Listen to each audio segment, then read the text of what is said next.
ಸುಖ ಸ್ವರೂಪರೇ, ಸಾಮಾನ್ಯವಾಗಿ ಗುರುವಿನ ಬಗ್ಗೆ ಗುರು ಬ್ರಹ್ಮ, ಗುರು ವಿಷ್ಣು, ಗುರು ಮಹೇಶ್ವರ ಅಂತ ಹೇಳ್ತೀವಿ. ಅಂದ್ರೆ ಉತ್ಪತ್ತಿ ಸ್ಥಿತಿ ಲಯಕ್ಕೆ ಕಾರಣ ಆಗ್ತಕ್ಕಂಥದ್ದು ಯಾವುದು ಅಂತಂದ್ರೆ ಗುರು, ಅರು, ಇರು, ಆನಂದ.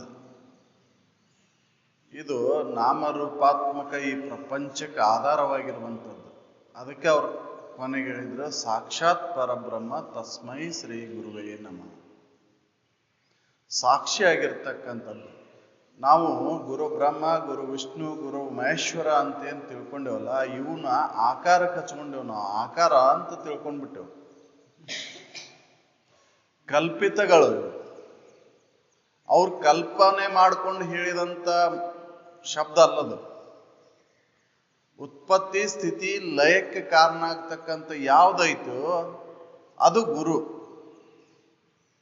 ಅದು ಸಾಕ್ಷಿ ಸ್ವರೂಪದಿಂದ ಐತಿ. ಅದು ಎದರೊಳಗೂ ಬೆರಿಕೆ ಇಲ್ಲ. ಉತ್ಪತ್ತಿ ಆದಾಗೂ ಇಲ್ಲ, ಅದು ಇದ್ದಾಗೂ ಇಲ್ಲ, ನಾಶ ಆದ್ಮೇಲೂ ಅದ್ರೊಳಗೆ ಬೆರಿಕೆ ಆಗಿಲ್ಲ. ಅದು ಸಾಕ್ಷಿ ಆಗೈತಿ.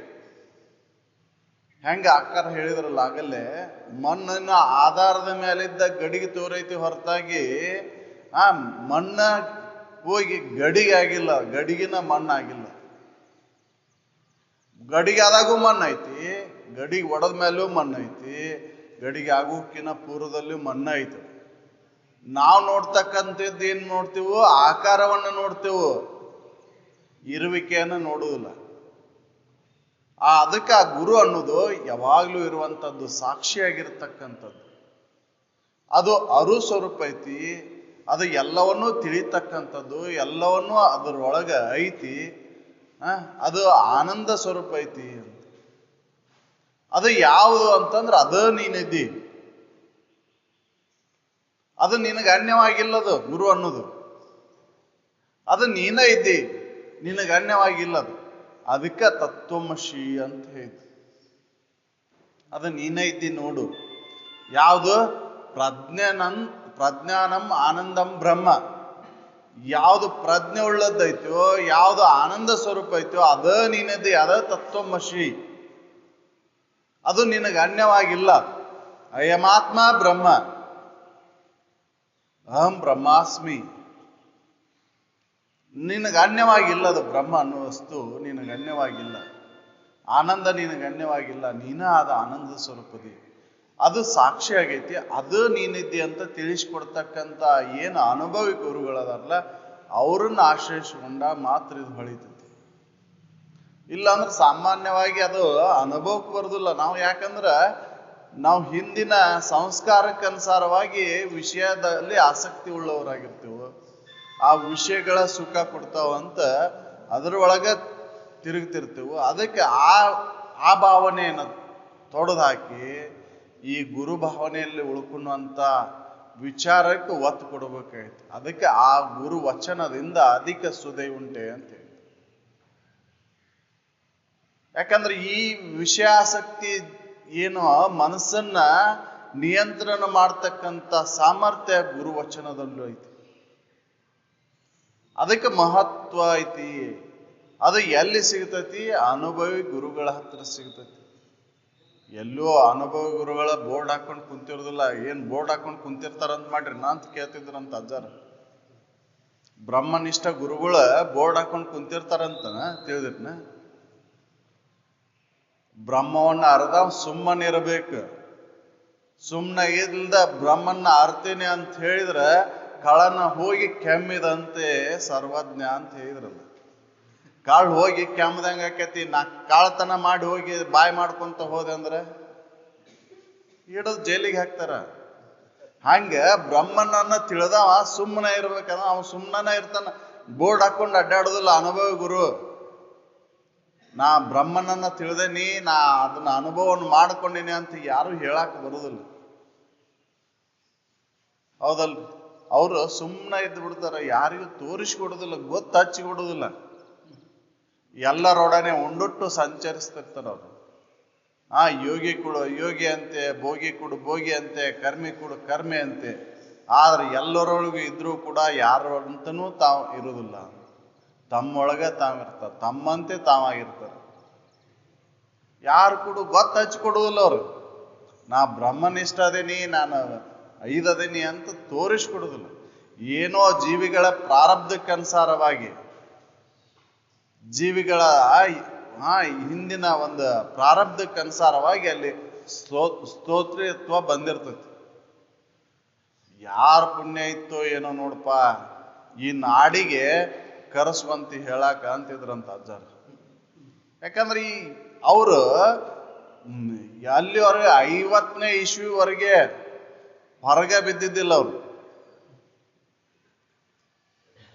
ಯಾವಾಗ ಪುಡುಕಲ್ ಕಟ್ಟಿ ಅವರು ಬಂದ್ ಇಲ್ಲಿ 3 ದಿನ ಉಪವಾಸ ಕುಂತು ಕರ್ಕೊಂಡು ಹೋದ್ರು, ಅವಾಗ ಅವರು ಹೊರಬಿದ್ರು.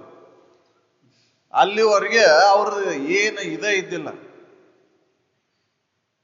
ಹಿಂಗ ಶಿವಾನಂದಜ್ಜವರು ಕೂಡ ಅವರು ಏನು ತಮ್ಮ ಇದ್ರೊಳಗೆ ಇರ್ತಿದ್ರು. ಅಲ್ಲಿ ಇದು ಹೇಳುದು ಕೇಳುದು. ಯಾವಾಗ ಈ ಊರ್ ಬಿಟ್ಟು ಹೋದ್ರು ಅಷ್ಟ ಒಂದ್ 5 ಮಂದಿಯೋ 10 ಮಂದಿಯೋ 2-3 ಮಂದಿಯೋ ಅಷ್ಟ ತಾವು ಓದ್ತಾ ಇದನ್ ಮಾಡ್ತಾ ಇದ್ದಾಗ ಯಾರು ಕೇಳ್ತಾರ, ಅವ್ರಿಗೆ ಏನು ಇದ್ದಿಲ್ಲ, ಹೇಳ್ಬೇಕನ್ನೋ ಭಾವ ಇದ್ದಿಲ್ಲ. ಅದು ಜೀವಿಗಳ ಪ್ರಾರಬ್ಧ ಇದ್ರ ಅಲ್ಲಿ ಹೇಳುದು ಕೇಳುದು ನಡೀತೈತಿ ಅಂತ. ಬ್ರಹ್ಮನಿಷ್ಠತ್ವ ಇದ್ದವ ಅವನ ಶ್ರೋತ್ರಿಯತ್ವ ತಾನಾಗಿ ಬರ್ತೈತಿ. ಅದು ಆದ್ರೆ ಶ್ರೋತ್ರಿಯತ್ವದಿಂದ ಬ್ರಹ್ಮನಿಷ್ಠತ್ವ ಪಡೆದು ಬಹಳ ಕಠಿಣ ಅಂತ. ಮಾತಾಡೋದು ಕಲತ್ ಮೇಲೆ ಏನಾಗುತ್ತೆ, ಶ್ರೋತ್ರಿಯತ್ವ ಬರ್ತೈತಿ, ಅಹಂಕಾರ ಬೆಳಿತೈತಿ. ಅಹಂಕಾರ ಅಡ್ಡಿಯನ್ನು ಉಂಟು ಮಾಡ್ತೈತಿ ಆ ಬ್ರಹ್ಮನಿಷ್ಠತ್ವಕ್ಕೆ. ಹೌದಲ್ರಿ, ಸಾಧನೆಗೆ ಅಡ್ಡಿ ಮಾಡ್ತೈತಿ. ಆ ಅಹಂಕಾರವನ್ನು ಕಳ್ಕೊಂಡಾಗ ಮಾತ್ರ ಆ ಸ್ಥಿತಿಯನ್ನು ಮುಟ್ಟಕ್ ಸಾಧ್ಯ ಐತಿ. ಆ ಸ್ಥಿತಿಯನ್ನ ಅನುಭವಿಸಿ ಅದರೊಳಗೆ ಉಳಿದಂಥವ್ರು ಅವ್ರು ಸಹಜವಾಗಿ ನಿಮ್ಮ ವೇದಗಳ ಸಾರ ಸಹಜವಾಗಿ ಬರ್ತಾವ. ನೋಡ್ಪ, ನಾನು ಹೇಳ್ತೀನಿ ಎಲ್ಲ ಇದು ನಿಮ್ಮ ವೇದಗಳ ಸಾರ ಐತಿ ಅಂತ ಹೇಳ್ತಿದ್ರಂತ. ನಾನು ಹೇಳ್ತೇನೆ ಅನ್ನೋ ಭಾವ ಇದ್ದಿಲ್ಲ ಅಲ್ಲಿ.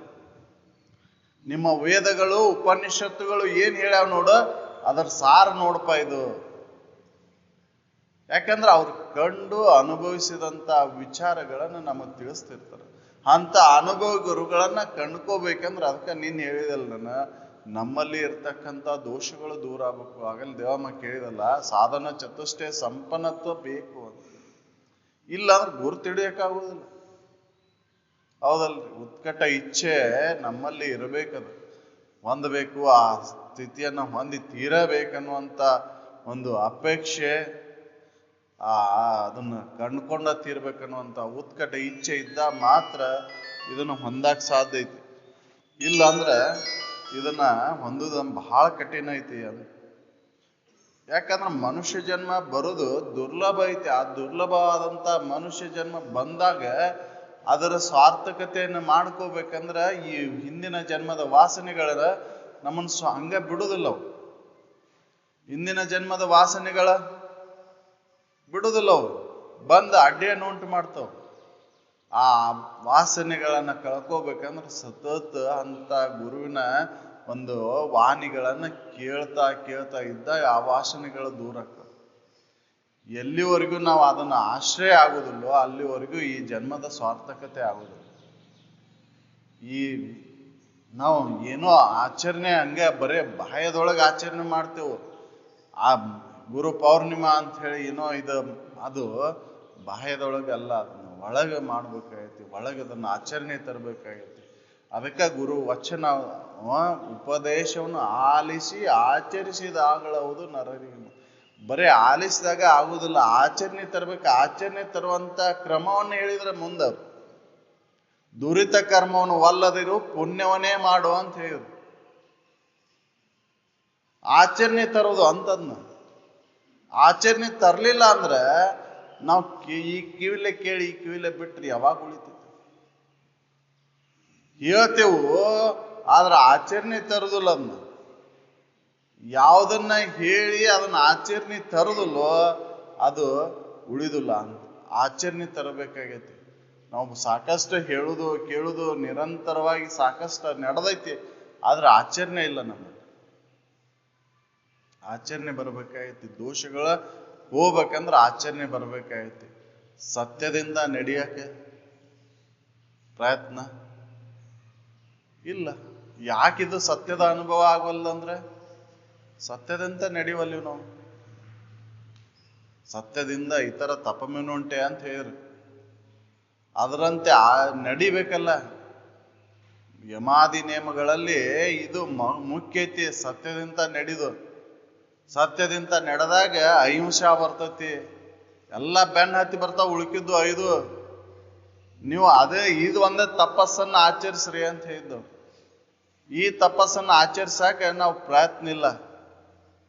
ಯಾಕಂದ್ರ ವಿಷಯದ ಆಸಕ್ತಿ, ವಿಷಯಗಳ ಸುಖ ಕೊಡ್ತಾವ ಅಂದಿದ್ದಕ್ಕ ಸುಳ್ಳು ಹೇಳಕ್ ಹಚ್ಚಿದ್ದಲ್ಲ. ವಿಷಯಗಳ ಸುಖ ಕೊಡುದಿಲ್ಲ ಅಂತ ತಿಳಿದ ಮೇಲೆ ಯಾಕೆ ಸುಳ್ಳು ಹೇಳ್ತಾನವ? ಇದ್ರಷ್ಟ ಹೋದ್ರು ಅಷ್ಟ, ಪ್ರಾರಬ್ಧಕ್ಕೆ ಅನುಸಾರವಾಗಿ ಬರ್ತೈತಿ, ಪ್ರಾರಬ್ಧಕ್ಕೆ ಅನುಸಾರವಾಗಿ ಹೋಗ್ತೈತಿ.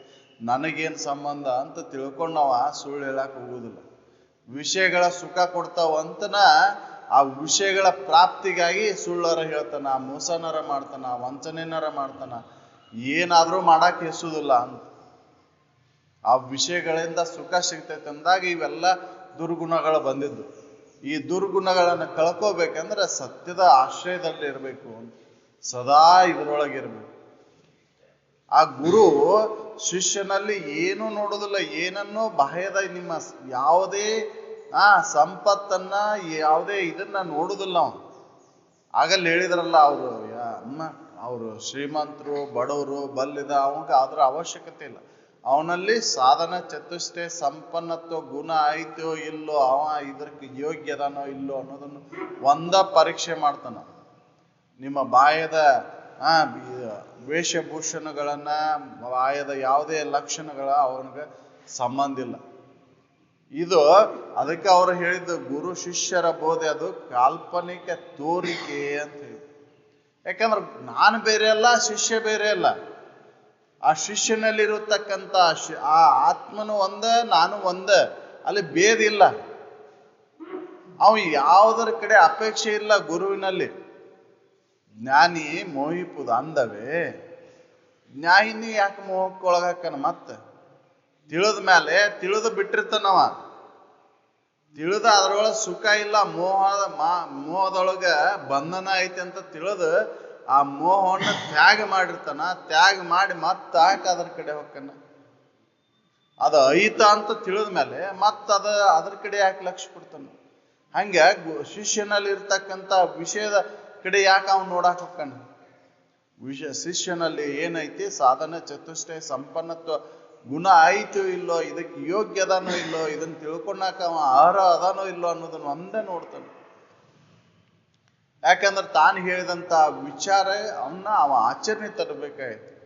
ಮಕ್ಕಳು ನನ್ನ ಮಾತು ಕೇಳೋದಿಲ್ಲ ಅಂದ್ರೆ ಏನದ್ರ ಅರ್ಥ? ಆಚರಣೆ ತಂದಿಲ್ಲ ಅಂತ. ನನ್ನ ಮಕ್ಕಳು ನನ್ನ ಮಾತ ಕೇಳೋಲ್ರಿ ಅಂತಂದ್ರೆ ನಾ ಹೇಳಿದಂತ ಮಾತನ್ನ ಆಚರಣೆ ತಂದಿಲ್ಲ. ಆಚರಣೆ ತರುವಂತ ವಿವೇಕ ಅವನಲ್ಲಿ ಐತೋ ಇಲ್ಲೋ ಅಂತ ಪರೀಕ್ಷೆ ಮಾಡ್ತಾನ ಅಷ್ಟೆ. ಆ ವಿವೇಕವನ್ನ ಜಾಗೃತ ಮಾಡ್ತಾನ. ಇನ್ನು ಆಚರಣೆ ತರುವಂತ ಒಂದು ಸದ್ಬುದ್ಧಿ ಸದ್ವಿವೇಕವನ್ನ ಜಾಗೃತ ಮಾಡ್ಕೋ. ಅದರೊಳಗೆ ಸುಖ ಇಲ್ಲ, ವಿಷಯದಲ್ಲಿ ಸುಖ ಇಲ್ಲ. ಯಾಕೆ ಅದರೊಳಗೆ ನೀನು ಪ್ರಯತ್ನ ಮಾಡಿ ಆದ್ರೆ ಬೆನ್ನ ಹತ್ತಿ ಹೊಂಟಿ? ಬಿಡು. ಅದನ್ನ ಬಿಟ್ಟು ಆ ಸುಖ ನಿನ್ನೊಳಗೈತಿ, ಅದನ್ನ ಅನುಭವಿಸು. ತತ್ವಮಸಿ ಅದು ನಿನಗೆ ಗಣ್ಯವಾಗಿಲ್ಲ, ನಿನ್ನ ಒಳಗ ಐತಿ. ಉದ್ದಾಲಕ ಮಹರ್ಷಿಗಳು ಕೇತುವಿಗೆ ಈ ಬೋಧನೆಯನ್ನ ಮಾಡಿದ್ದು. ಉದ್ದಾಲಕ ಮಹರ್ಷಿಗಳು ಕೇತುವಿಗೆ ಇದನ್ನ ಅನುಭವಕ್ಕೆ ತಂದು ಕೊಟ್ರವ್ರು. ತಮ್ಮ ಮಗನಾದ ಅಂತ ಕೇತು ಅಲ್ಲಿ ನನ್ನ ಮಗ ನನ್ನ ಇವ ಅಂತ ನೋಡ್ಲಿಲ್ಲ ಅವ್ರು. ಯಾಕಂದ್ರ ಅವನ ಶಿಷ್ಯ ಅವನಲ್ಲಿ ಉತ್ಕಟ ಇಚ್ಛೆ ಇತ್ತು ಇದನ್ನು ಹೊಂತ ಇರ್ಬೇಕು ಅನ್ನುವಂಥದ್ದು. ಅದಕ್ಕೆ ಅವರು ಇದನ್ನು ತಿಳಿಸ್ಕೊಟ್ರು. ಅದು ನಿನಗೆ ಗಣ್ಯವಾಗಿಲ್ಲಪ್ಪ, ನೀನ ಅದದಿ, ಅರುಣ ನೀನದಿ, ಪ್ರಜ್ಞಾನಂ ಆನಂದಂ ಬ್ರಹ್ಮ. ಬ್ರಹ್ಮ ಅಂದ್ರೆ ನಿನಗೆ ಗಣ್ಯವಾಗಿಲ್ಲ. ಎಲ್ಲಿ ಪ್ರಜ್ಞೆ ಐತೋ ಅದೆಲ್ಲ ಬ್ರಹ್ಮನ ಐತಿ. ಆ ಬ್ರಹ್ಮ ನಿನಗೆ ಗಣ್ಯವಾಗಿಲ್ಲ. ಅಯಮಾತ್ಮ ಬ್ರಹ್ಮ, ಆತ್ಮನ ಬ್ರಹ್ಮದನ. ಆತ್ಮನಿಗೆ ಗಣ್ಯವಾಗಿ ಇನ್ನೊಂದು ಯಾವುದೂ ವಸ್ತು ಇಲ್ಲ. ಅದ ನೀನಿದ್ದೆ. ಅಹಂ ಬ್ರಹ್ಮಾಸ್ಮಿ ಅಂತ ಏನು ವಚನಗಳು ಏನು ಹೇಳ್ತಾವೋ, ಆತ್ಮನನ್ನು ಬಿಟ್ಟು ಅನ್ಯವಾಗಿ ಇನ್ನೊಂದು ಯಾವುದೂ ವಸ್ತು ಇಲ್ಲ. ನೇಹ ನಾನಾಸ್ತಿ ಕಿಂಚಿನ್ ಅಂತ್ರ ಯಾವುದೇ ಆ ಅರಿವಿನ ಹೊರತಾಗಿ ಇನ್ನೊಂದು ಯಾವುದೇ ವಸ್ತು ಇಲ್ಲ. ಅರುಣ ಎಲ್ಲದಕ್ಕೂ ಆಧಾರ ಐತಿ. ಆ ಅರುಣ ಸಾಕ್ಷಿ ರೂಪದಿಂದ ಐತಿ. ಅರುವ ಗುರು ಐತಿ. ಅರಿವಿನ ಹೊರತಾಗಿ ಇನ್ನೊಂದು ಯಾವುದೂ ಇಲ್ಲ. ಹೆಂಗ ಬಯಲು ಎಲ್ಲ 4 ಭೂತಗಳಿಗೆ ಆಶ್ರಯ ಕೊಟ್ಟೈತಿ, ಹಂಗ ಅರು ಎಲ್ಲದಕ್ಕೂ ಆಶ್ರಯದಾತ ಐತಿ. ಅದು ಯಾವುದ್ರೊಳಗೂ ಬೆರಿಕೆಗಿಲ್ಲ. ಆ ಅರಿವಿನ ಅನುಭವವನ್ನು ಮಾಡಿಕೊಂಡೆ ನೀನು ಗುರುನ ಆಗಿ ಉಳಿತಿ ಅನ್ನುವಂಥ ವಿಚಾರಗಳನ್ನು ಅನುಭವಿಗಳು ಸಾಕಷ್ಟು ನಮಗೆ ತಿಳಿಸ್ಕೊಂತ ಬಂದರ. ಅಂಥ ವಿಚಾರಗಳನ್ನು ನಾವು ಬರೇ 1-2 ದಿನ ಮಾಡೋದಲ್ಲ, ಜೀವನ ಪರ್ಯಂತರ ಈ ಶರೀರ ಹೋಗುತ್ತಾನೂ ಇದ್ರೊಳಗೆ ದೋಷಗಳನ್ನು ಅರುತ್ತ ಅವನ್ನ ಅಟ ಬಿಟ್ಕೊಂತ ಬಂದಾಗ ಮೆಲ್ಲನೆ ಒಳ ಸರಿಯುತ್ತ ಒಳ್ಳೆ ಬಟ್ಟೆ ನಾರೈತ ಅಂದ್ರೆ ಒಳ್ಳೆ ವಿಚಾರಗಳನ್ನ ಒಳಗೆ ಅನುಭವಕ್ಕೆ ತಗೋಂತ ಬಂದಾಗ ಇದು ನನಗೆ ಅನುಭವಕ್ಕೆ ಬರ್ತೈತಿ. ನಾವು ಹೊರಗೆ ಮತ್ತೆ ಹೊರಗೆ ಅವ್ರು ಏನ ನಿಮ್ಮ ಲೌಕಿಕ ಬಾಳೆ ಬಿಡ್ರಿ, ಎಲ್ಲರ ಓಡೋಗಿ ಕುಂದ್ರಿ ಅಂತ ಯಾವ ಮಹಾತ್ಮನೂ ಹೇಳಿಲ್ಲ. ಅದನ್ನ ಪ್ರಾರಬ್ಧಕ್ಕೆ ಅನುಸಾರವಾಗಿ ಬಂದಂಥದ್ದನ್ನ ಆ ಪ್ರಾರಬ್ಧಕ್ಕೆ ಅನುಸಾರವಾಗಿ ಅದನ್ನು ತೀರಿಸ್ಕೊಂತನ ಒಳಗೆ ಮಾತ್ರ ಅದನ್ನು ತರದ ನಾವು ಒಳಗೆ ಈ ವಿಚಾರಗಳನ್ನ ಅಳವಡಿಸ್ಕೊಂಡು ಹೋದ್ರೆ ಮಾತ್ರ ಈ ಜನ್ಮ ಸಾರ್ಥಕ ಆಕೈತಿ. ನಾವು ಏನು ಮಾಡ್ತೇವೆ, ಒಳಗೆ ಹೊರಗಿಂದೆಲ್ಲ ಒಳಗೆ ಹೋಯ್ತೇವೆ, ಒಳಗಿರುವಂಥದ್ದನ್ನು ಇಡು ಅನ್ನೋದಿಲ್ಲ. ಅದಕ್ಕೆ ಇದು ಕಠಿಣ ಹಾಕೊಂಡು ಕುಂತೈತಿ. ಇದನ್ನ ಒಳಗೆ ಹಚ್ಕೊಂಡು ಬಿಡ್ತೇವೆ ನಾವು. ಒಳಗೆ ಹಚ್ಕೊಂಡಾಗ ಏನಾಗತ್ತೆ, ದುಃಖ. ಒಳಗೆ ಇದನ್ನ ಬಿಡಬೇಕಾಗೈತಿ. ಒಳಗೆ ಬಿಡದ ಹೊರತು ಇದು ಹತ್ತುದಿಲ್ಲ ಅಂತ. ಇಲ್ಲಿ ಬಂದರೂ ಕೂಡ ಅದ ಇದ್ರೆ ಅದಕ್ಕೆ ಅವ್ರು ಹೇಳಿದ್ರು, ಎಂತಿನಂತೆ ಜೀವಭಾವ ಇರಲು ನಿಜ ನಿಗಮ ಗುರುವಿಂದ ಅರಿದೊಡೆಯನು ಮುಕ್ತಿ ಸುಖ ಸಾಧ್ಯವೇ. ಎಂದಿನಂತೆ ಕಾಮ, ಎಂದಿನಂತೆ ಕ್ರೋಧ, ಮೋಹ, ಮದ ಮತ್ಸರಾದಿಗಳಿರಲು ನಿಜ ನಿಗಮ ಗುರುವಿಂದ ಅರಿದೊಡೆಯನು ಮುಕ್ತಿ ಸುಖ ಸಾಧ್ಯವೇ. ಅವ ಹೆಂಗ ಅದಾವ ಅಂದ್ರೆ ಮೊದ್ಲೇಕಿದ್ದಂಥವ ಈಗೂ ಅದಾವಂದ್ರೆ ಏನ್ ಮಾಡುದು?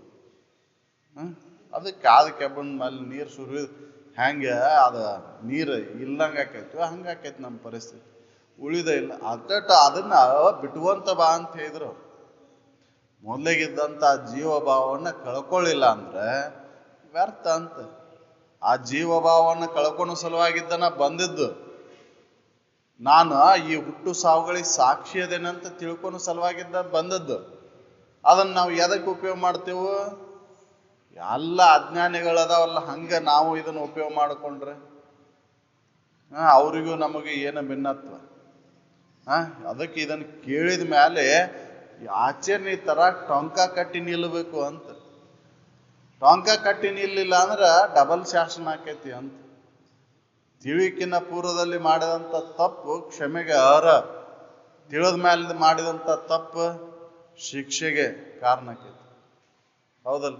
ನಾವು ಕೂಡ ಅವರು ಅಜ್ಞಾನಿಗಳು, ಬಾಲಾಪರಾಧಿಗಳಿದ್ದಂತೆ. ಅದನ್ನು ತಿಳಿದ ಮೇಲೆ ಮತ್ತೆ ಮಾಡಿದ್ವಂದ್ರೆ ಎಂದಿನಂತೆ ಅವ ಇದ್ದು ಅಂದ್ರೆ ಅಟ್ಟ ಬಿಟ್ಟುವಂತ ಬರ್ಬೇಕಲ್ಲ. ಬಿಟ್ಟುವಂತ ಬರ್ಲಿಲ್ಲ ಅಂದ್ರೆ ಏನ್ ಮಾಡ್ದಂಗೆ ಆಕೈತಿ. ಅದಕ್ಕೆ ಬಿಡಬೇಕಾಗೈತಿ. ಏನ್ ಬೇಕಾಗೈತಿ? ಶಾಂತಿ ನೆಮ್ಮದಿ ಇಲ್ಲ ಅಂತ ಒದ್ದಾಡಾಗತ್ತೇವು. ಆ ಶಾಂತಿ ನೆಮ್ಮದಿ ಹೊರಗೆ ಕಾಣ್ಬೇಕು ಅಂತ ಪ್ರಯತ್ನ ಮಾಡಾಗತ್ತೇವು. ಹೊರಗಿಲ್ಲದು ಶಾಂತಿ ನೆಮ್ಮದಿ ಅನ್ನೋದು ಒಳಗೈತಿ. ಆ ಒಳಗೆ ಇರ್ತಕ್ಕಂಥ ಶಾಂತಿ ನೆಮ್ಮದಿ ಅನುಭವಕ್ಕೆ ಯಾಕೆ ಬರೋಲ್ಲ ಅಂದ್ರೆ ಆ ಸ್ಥಾನದೊಳಗೆ ಏನು ಕುಂದರ್ಸೇವು ನಾವು? ಕಾಮಕ್ರೋಧಾದಿಗಳನ್ನು ಕುಂದರ್ಸೇವು. ಅವನ್ ತೆಗೆದು ಒಗದಾಗ ಆ ಶಾಂತಿ ನೆಮ್ಮದಿ ಐತಿ. ಅವನ್ ತೆಗಿಬೇಕಾಗೈತಿ. ಆ ವೈರಿಗಳನ್ನ ತೆಗೆದು ಓಡಿಸ್ಬೇಕಾಗೈತಿ. ಎದರಿಂದ? ಜ್ಞಾನದಿಂದ. ಆ ಜ್ಞಾನ ಎಲ್ಲಿ ಸಿಗ್ತೈತಿ? ಶ್ರವಣದಲ್ಲಿ ಸಿಗ್ತೈತಿ. ಅನುಭವಿ ಗುರುವಿನ ಹತ್ರ ಬಂದಾಗ ಸಿಗ್ತೈತಿ. ಅಂತ ಅನುಭವಿ ಗುರುವಿನ ಸ್ಮರಣೆಯನ್ನ ಅಂದ್ರೆ ಅವರ ಆ ವ್ಯಕ್ತಿ ಫೋಟೋ ಮಾಡೋದು ನೆನಪು ಮಾಡ್ಕೊಳೋದಲ್ಲ, ವ್ಯಕ್ತಿತ್ವವನ್ನು ನೆನಪು ಮಾಡ್ಕೋಬೇಕಾಯ್ತು. ವ್ಯಕ್ತಿ ನೆನಪು ಮಾಡ್ಕೊಳೋ ಅವಶ್ಯ ಇಲ್ಲ. ಇಲ್ಲಿ ವ್ಯಕ್ತಿತ್ವವನ್ನು ನೆನಪು ಮಾಡ್ಕೋಬಹುದು. ಅವ್ರು ಹೆಂಗಿದ್ರು, ಅವ್ರ ಆಚರಣೆಗಳು ಹೆಂಗಿದ್ದು, ಅವ್ರ ವಿಚಾರಧಾರೆಗಳು ಏನಿದ್ದು, ಅನ್ನೋದನ್ನ ನೆನಪು ಮಾಡ್ಕೋಬೇಕಾಯ್ತು. ಅಂದ್ರೆ ಮಾತ್ರ ನಾವು ಗುರು ಪೌರ್ಣಿಮೆಯನ್ನು ಆಚರಣೆ ಮಾಡ್ದಂಗೆ. ಬರೇ ಅಲ್ಲಿ ನಡೆದಂಥ ಪವಾಡಗಳನ್ನ, ಅಲ್ಲಿ ಮಾಡಿದಂಥ ಇದನ್ನ ನೆನಪು ಅಲ್ಲಿ ಇರ್ತಕ್ಕಂಥ ವಿಷಯಗಳನ್ನು ನೆನಪು ಮಾಡ್ಕೊಳೋದಲ್ಲ, ಅವರ ವ್ಯಕ್ತಿತ್ವವನ್ನು ನೆನಪು ಮಾಡಿಕೊಂಡ ಮಾತ್ರ ಎಲ್ಲ ಅನುಭವಗಳ ವ್ಯಕ್ತಿತ್ವ ಒಂದೇ ರೀತಿಯಾಗಿ, ಅದು ಬದಲಾವಣೆ ಇಲ್ಲ. ಮೊದಲೇ ಆಗಿ ಆದಂಥ ಅನುಭವಿಗೂ ಇರ್ತಕ್ಕಂಥ ಅನುಭವಗಳ ವ್ಯಕ್ತಿತ್ವ ಒಂದೈತಿ, ಅದು ಭಿನ್ನತೆ ಇಲ್ಲ, ಎಲ್ಲರದು ಒಂದೇ. ಭಾಷೆಗಳು ಭಿನ್ನ ಭಿನ್ನ ಇರ್ಬೋದು, ವ್ಯಕ್ತಿತ್ವ ಮಾತ್ರ ಒಂದೈತಿ. ಬೌದ್ಧ ಪಾಲಿ ಭಾಷೆಯಲ್ಲಿ ತನ್ನ ವಿಚಾರಗಳನ್ನು ಹೇಳಿದ. ಯಾಕಂದ್ರೆ ಸಾಮಾನ್ಯರಿಗೂ ಕೂಡ ಇದು ತಿಳಿಲಿ ಅನ್ನುವಂಥ ವಿಚಾರವನ್ನು ತಮ್ಮ ಆಡು ಭಾಷೆಯಲ್ಲೇ ಹೇಳಿದ್ರು. ಆ ಅಜ್ಜಾರು ಸಾಕಷ್ಟು ಕಲ್ತಿದ್ರು, ಪಂಡಿತರಿದ್ರು ಕೂಡ, ಎಲ್ಲ ಸಂಸ್ಕೃತ ಇಂಗ್ಲಿಷ್ ಬಲ್ಲವರಿದ್ರು ಕೂಡ ತಮ್ಮ ಆಡು ಭಾಷೆಯಲ್ಲೇ ಹೇಳಿದ್ರು. ನೀವು ಕಲ್ತಾವ್ ಬಂದಾನಂದ್ರು ಕೂಡ ಅವಂಗ ಆಡು ಭಾಷೆಯಲ್ಲೇ ಹೇಳಿದ್ರು. ಅವ್ರು ಏನು ಪಾಂಡಿತ್ಯವನ್ನ ಪ್ರದರ್ಶನ ಮಾಡಲಿಲ್ಲ, ಯಾವುದೇ ಶಾಸ್ತ್ರೀಯ ಪ್ರಕ್ರಿಯೆಗಳನ್ನ ಅಲ್ಲಿ ಅವರು ಹೇಳಿಲ್ಲ.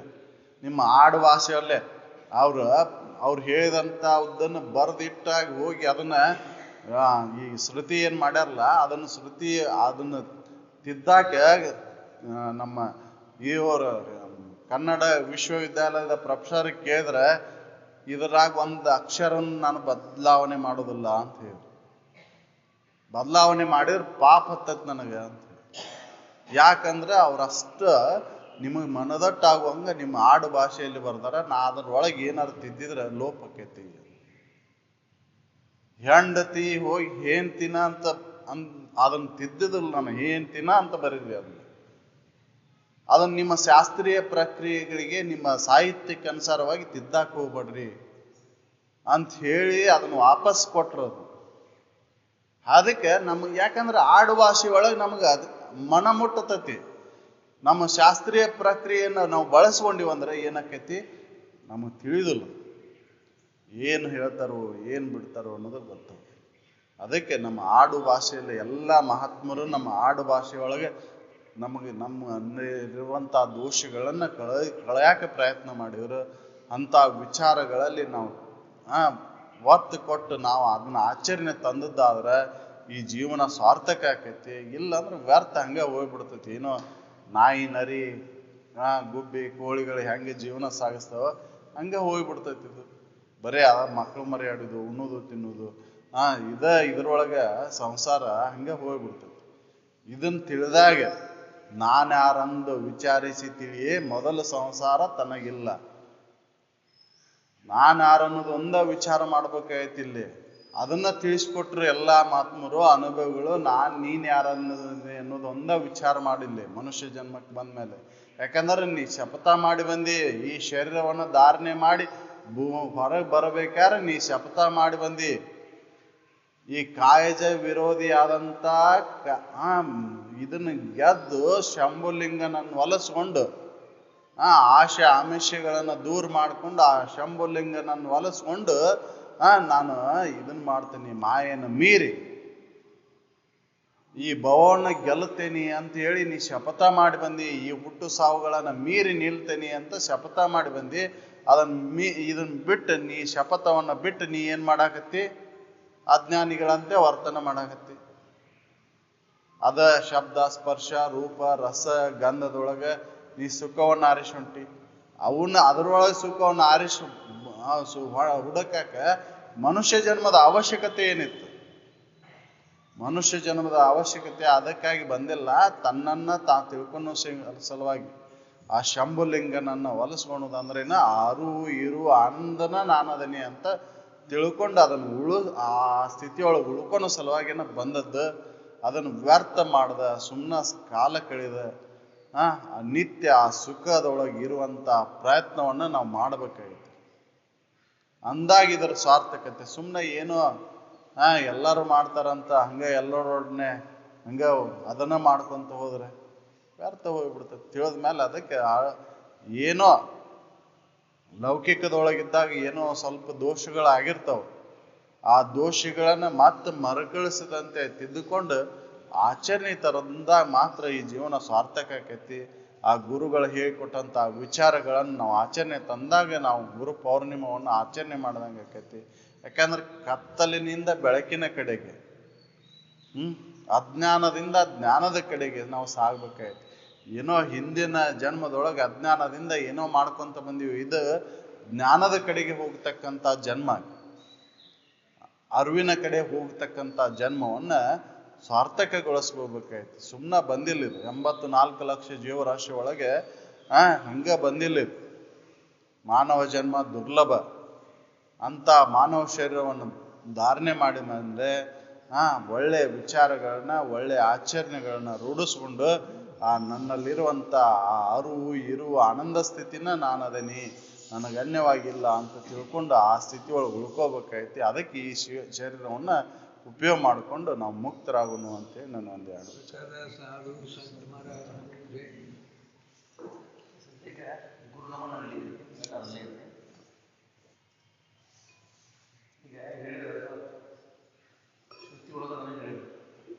ಇಷ್ಟೆಲ್ಲ ಆಧ್ಯಾತ್ಮ ಜೀವಿಗಳಿಂದ, ಆಧ್ಯಾತ್ಮ ಗುರುಗಳಿಂದ ನಾವು ಕೇಳಬೇಕಾಗಿತ್ತು. ನಮ್ಮ ಹಿಂದಿನ ಜನ್ಮದ ಪುಣ್ಯ ಇದ್ರೆ ಮಾತ್ರ, ನಿಮ್ಮದು ಪೂರ್ವ ಜನ್ಮದ ಪುಣ್ಯ ಇದ್ದಾಗ ಮಾತ್ರ ಇಂಥ ಪರಮ ಪೂಜ್ಯ ಬ್ರಹ್ಮನಿಷ್ಠ ಗುರುಗಳಿಂದ ಕೇಳಕ್ಕೆ ಸಾಧ್ಯತೆ ಅಂತೇಳಿ ಅದರ ಸ್ಪಷ್ಟ. ಅದಕ್ಕೆ ನೀವೆಲ್ಲರೂ ಇಲ್ಲಿ ಬಂದಂಥ ಬಗ್ಗೆ ಪುಣ್ಯ ಮಾಡಿರಿ ಅಂತ ಹೇಳ್ತಾ, ಇನ್ನು ಗುರುವಂದನೆಯನ್ನು ಹೇಳ್ತಾರೆ. ಗುರು ಬ್ರಹ್ಮ ಗುರು ವಿಷ್ಣು ಗುರುದೇವೋ ಮಹೇಶ್ವರ ಗುರು ಸಾಕ್ಷಾತ್ ಪರಬ್ರಹ್ಮ ತಸ್ಮೈ ಶ್ರೀ ಗುರುವೇ ನಮಃ. ಇಂಥ ಗುರುಗಳನ್ನು ಪಡೆದುಕೊಂಡಂತ ನಾವೆಲ್ಲರೂ ಧನ್ಯಗಳು.